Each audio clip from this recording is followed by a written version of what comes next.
Two things you need to know. Kevin Conroy is the best Batman, and Batman the Killing Joke is probably the best comic of all time. Movie thoughts.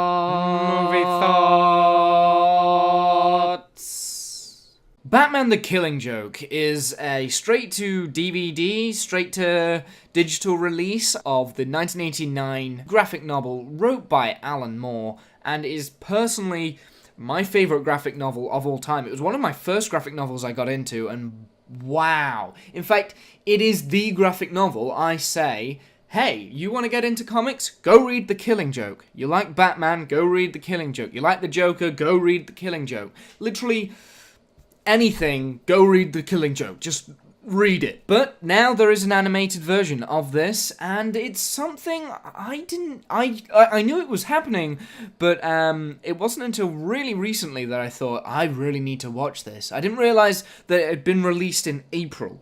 Like, I'm so far behind on this. This was a release in April. I should have been more aware of this, but I've been really focused on movies in the cinema. I thought, hey, why not? Also, someone asked me to do a movie thoughts of this, and I thought it was a really cool idea because I love this. I love it. I love this story. I love it.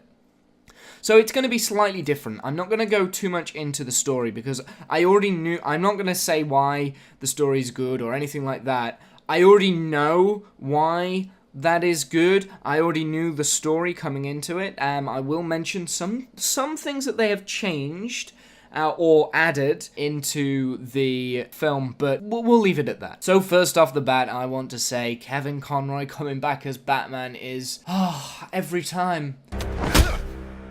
I'm gonna count to 10. 1, 9. I swear to God, man, he ain't been around. And on top of that, you have Mark Hamill as the Joker. That's the best. That's just...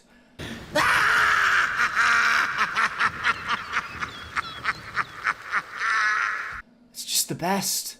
Okay, I've got to really separate my fangirly style of Batman, Kevin Conroy, Mark Hamill. I've got to stop that. I've got to really focus on what I think of this film critically. Let's try and do it that way. Okay, so it starts off actually with a backstory to Batgirl, which you don't actually get in the original comic. So for the first about half an hour, there was a story that I actually didn't know. I knew of, but it effectively explores the relationship between Batgirl and Batman. And it kind of shows the complex nature of their relationship. I knew about their relationship, but I didn't know this exact story. And I'm not sure if it is a story that has been told in a string of comics somewhere, or if it's a specific graphic novel. I know that Brian Boland, he came up with the whole concept of the Killing Joke, but he's the illustrator of the Killing Joke, but I don't know if he also came up with this concept of the Batgirl. Now, there is a reason why they have this prologue, and it's pretty much because anyone who reads comics, Batman comics, kind of knows the backstory between Batgirl and Batman, and they know who Barbara Gordon is, and they know, how she got into being Batgirl, or at least they will know bits of it, and the actual Killing Joke just literally starts off with Batman and the Joker, and it doesn't give you any of, the background information of Batgirl. And you don't need it for the comic, because there are other comics to source for that information for Batgirl. Whereas, with it being a standalone animation by DC, they need to make sure that it gives a good backstory, because Batgirl, to the layman, people who don't read comics might not know exactly who she is and what she means and how kind of fragile she got in the comic line, and how well I personally think her story was handled in the late 80s with Alan Moore, because she is slightly featured in the comic, but not that much. But her Batgirl and Barbara Gordon's character is handled really well in this film. I thought that it was a vast improvement for the comics, and that's always a plus, because if you can improve on what I would say is perfection... Oh, I love this, I love this, I love this. Wait. That wasn't in...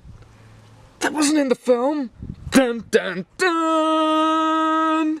Like, that standalone story, The Killing Joke, like, there is a bit of Barbara missing, and you kind of miss that, whereas with this animation short, they extended on that, and they grew, and that made that character a lot more compelling, which is fantastic. I love that, because I love Batgirl, and I love Barbara Gordon.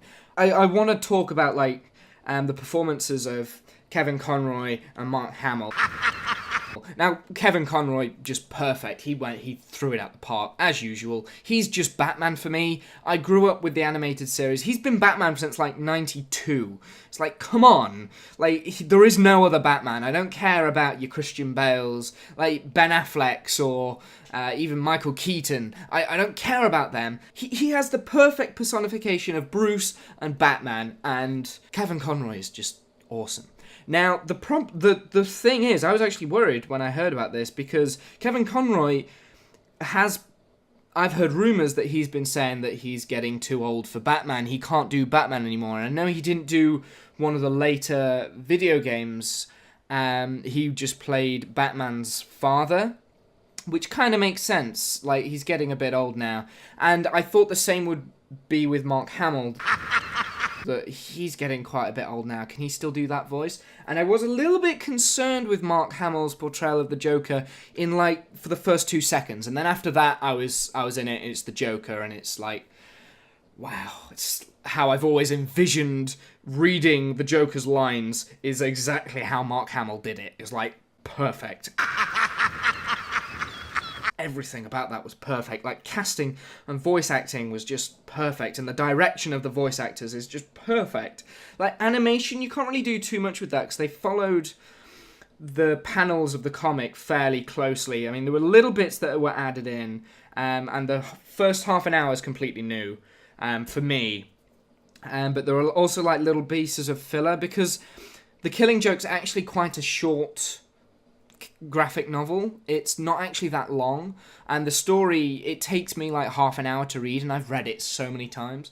But yeah, so they needed that little bit of filler, but then me sitting here knowing the comic, I'm just like, this bit's filler, I can tell.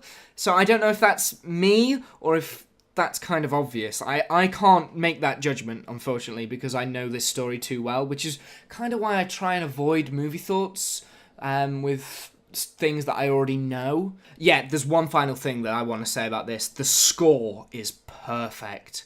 Like, everything. This whole film for me, it was perfect. I loved it.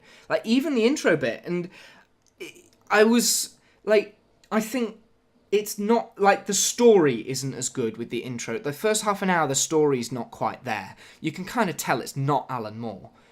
But, like, it's still enjoyable and thoroughly entertaining to watch, and it builds on the story to come. That's the main thing with the first half an hour. So, like, everything about this, I personally love. Like, my fanboy inside is just, like, yelling right now, and I said I was going to try and be as, like, critically accurate as possible, so I'm just going to really quickly mention the animation. I thought that they nailed that really well as well. I thought that they'd done really good justice to Brian Boland's images. Also, for some reason, Alan Moore wasn't credited in the credits. I didn't see his name anywhere. I don't know if there's a reason behind that. I know he had a falling out with DC to do with the League of Extraordinary Gentlemen not that long back, because he was really trying to push some very adult and graphic things, and DC were just getting fed up with it.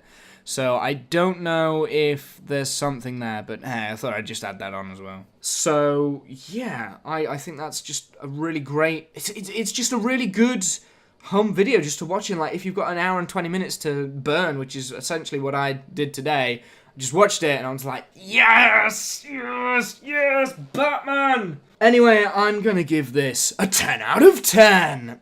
I'm very rare with that sort of thing. I really am. I don't give 10 out. I've only given it to one other thing before, and this deserves a 10 out of 10 for me. Like, I just think that the music score, the voice acting, the animation, like, everything as a whole, as a film, it worked perfectly and it cohesively went through. And on top of that, I had a lot of fun, and I've got to take that into account. As much as I'm not relying on my personal opinions, I do think that this, as an animation sort of terms, it's way up there. I think it's fantastic. Anyway, guys, I think that's all I have to say. I can't remember. There's going to be a lot that I'm going to have to cut out from this. In fact, what I'm probably going to do, I'm going to release this one straight away. So all of my other movie thoughts, they'll all be coming, and this one's going to come out like straight away because I really enjoyed this, and I've got a few ideas for the editing. Also, semi-erotic hand reveal. I don't know why I said that, because while you're watching it, you're already have seen the edits and the stuff, and maybe it's just normal. So I don't know. Fuck it. Anyway, guys, until next time, I'll see you then.